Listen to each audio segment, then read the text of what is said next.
मोदी जी को अरविंद केजरीवाल से डर लगता है।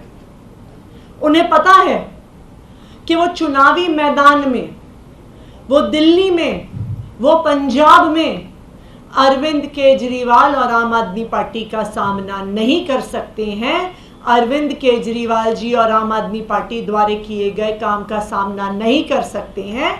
इसलिए जब से चुनाव की घोषणा हुई है, भारतीय जनता पार्टी ने और प्रधानमंत्री नरेंद्र मोदी जी ने एक के बाद एक अरविंद केजरीवाल जी पर कोई ना कोई हमला करने की साजिश रची है। 16 मार्च को लोकसभा चुनाव की घोषणा होती है। 21 मार्च को अरविंद केजरीवाल जी को एक फर्जी मुकदमे में फंसा दिया जाता है। एक ऐसा मुकदमा जिसमें आज तक 1 रुपए की भी प्रोसीड्स ऑफ क्राइम का कुछ नहीं मिला, 1 पैसा नहीं मिला। लेकिन चुनाव की घोषणा के बाद अरविंद केजरीवाल पर झूठा मुकदमा लगाकर उन्हें जेल भेज दिया जाता है। जेल भेजने के बाद जेल के अंदर अरविंद केजरीवाल जी की दवाई बंद कर दी जाती है। अरविंद केजरीवाल जी की इंसुलिन बंद कर दी जाती है। अरविंद केजरीवाल जी जो डायबिटीज के मरीज हैं, 30 साल से मरीज हैं और 52 यूनिट इंसुलिन लेते रहे हैं। अरविंद केजरीवाल जी को उनकी इंसुलिन दिलाने के लिए हमें कोर्ट जाना पड़ता है और कोर्ट के आदेश के आने के बाद अरविंद केजरीवाल जी को अपनी दवा मिलती है। लेकिन भगवान का आशीर्वाद था कि भारतीय जनता पार्टी का ये षड्यंत्र फेल हुआ और अरविंद केजरीवाल जी को सुप्रीम कोर्ट से जमानत मिली। ये दिल्ली के लोगों का प्यार था, ये दिल्ली के लोगों का आशीर्वाद था, ये ऊपर वाले का आशीर्वाद था। लेकिन जब से अरविंद केजरीवाल जी को जमानत मिली है, उनका 20 दिन के लिए भी जेल से बाहर आना भारतीय जनता पार्टी को पच नहीं रहा है। वो फिर से एक के बाद एक अरविंद केजरीवाल जी के खिलाफ षड्यंत्र रच रही हैं। अभी पिछले कुछ दिनों में ही हमने देखा किस तरह से स्वाति मालीवाल जी को मोहरा बनाकर अरविंद केजरीवाल जी के खिलाफ एक षड्यंत्र रचा गया। किस तरह से उनका इरादा था कि अरविंद केजरीवाल जी पे आरोप लगेंगे। हमारा मानना है कि स्वाति मालीवाल जी पर उनके एसीबी के केस को लेकर दबाव बनाया गया और उनको इस षड्यंत्र का चेहरा बनाया गया। लेकिन वो षड्यंत्र भी कामयाब नहीं हुआ, क्योंकि जो वीडियो सीएम आवास से निकले उससे पूरे देश ने देख लिया कि जो शिकायत स्वाति मालीवाल जी कर रही थी वो सरासर झूठ है।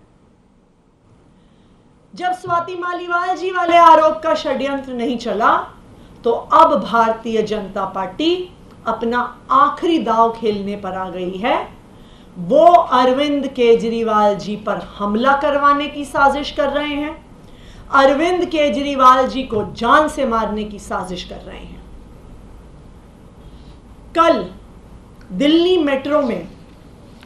मेट्रो के बहुत ही प्रोमिनेंट मेट्रो स्टेशंस पे, जिसमें एक मेट्रो स्टेशन है राजीव चौक,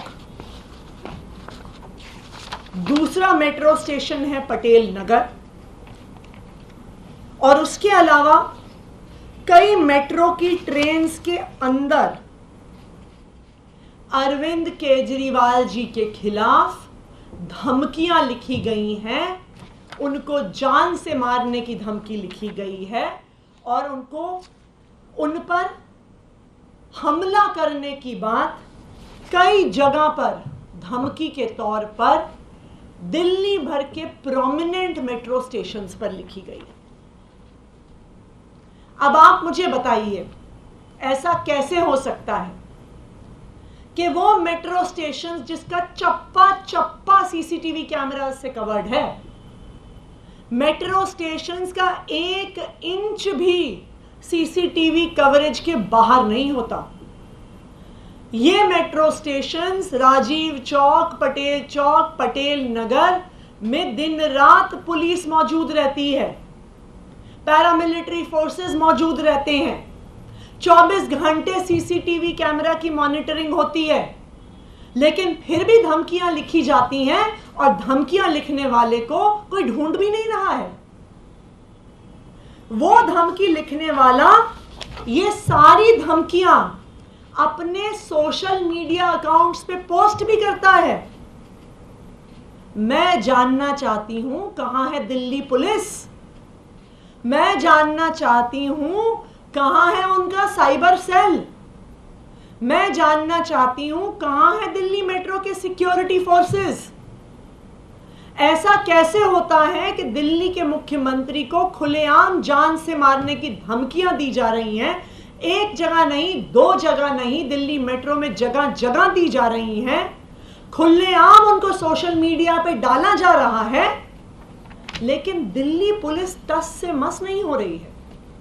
ये वही दिल्ली पुलिस है जो स्वाति मालीवाल जी के फर्जी आरोपों पर 24 घंटे काम कर रही थी, जो पूरी अपनी बटालियन लेके उनके घर चली गई थी उनके आरोप नोट करवाने के लिए, एफआईआर करने के लिए, जो जेम्स बॉन्ड की तरह हर 24 घंटे में एक बार सीएम आवास पहुंच जाते हैं, कहते हैं जी अब हमें सीसीटीवी चाहिए, अब हमें कालीन चाहिए, अब हमें सोफा चाहिए, अब हमें वीडियो चाहिए, अब हमें फलाना चाहिए।